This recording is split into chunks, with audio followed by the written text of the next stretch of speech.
ஓம் ஸ்ரீ குருப்யோ நமஹ. இன்றைய இல்லம் தேடி இறைவனில் நாம் பார்க்க இருக்கும் திருத்தலம் திருப்பத்தூர் மாவட்டம் ஆம்பூரிலே குடிகொண்டிருக்கும் பெரிய ஆஞ்சநேயர் திருத்தலத்தின் சிறப்பு பற்றிதான் இன்று நாம் பார்க்க இருக்கிறோம். சீதாதேவியை கடத்திச் சென்ற ராவணன் மீது ஸ்ரீராமர் போர் தொடுத்தார். போரிலே லக்ஷ்மணன் மயக்கம் அடைந்தான்.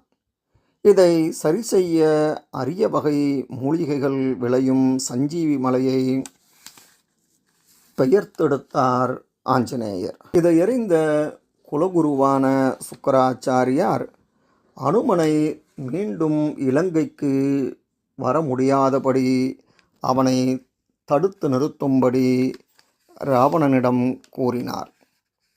நவக்கிரகங்களை தன் கட்டுப்பாட்டில் வைத்திருந்த ராவணன் உடனே இந்த பொறுப்பை சனீஸ்வரனிடம் ஒப்படைத்தார். இலங்கை நோக்கி வரும் ஆஞ்சநேயரை சனீஸ்வரர் சுற்றி வளைத்தார். ஆஞ்சநேயர் தன் கையில் இருந்த சஞ்சீவி மலையை சனீஸ்வரனின் தலை மீது வைத்தார். பாவம், சனீஸ்வர பகவானால் அந்த பாரத்தை தாங்கவே முடியவில்லை. சுவாமி, என்னை மன்னித்து விடுங்கள் எனக் கதறினார். ஸ்ரீராமரை வழிபடும் பக்தர்களுக்கு எந்த தொந்தரவையும் கொடுக்கக்கூடாது. இதற்கு நீ ஒப்புக்கொண்டால் விடுவிக்கிறேன் என்றார் ஆஞ்சநேயர். நிச்சயமாக நீங்கள் சொல்வதை தவறாமல் செய்கிறேன் என்றார் சனீஸ்வர பகவான்.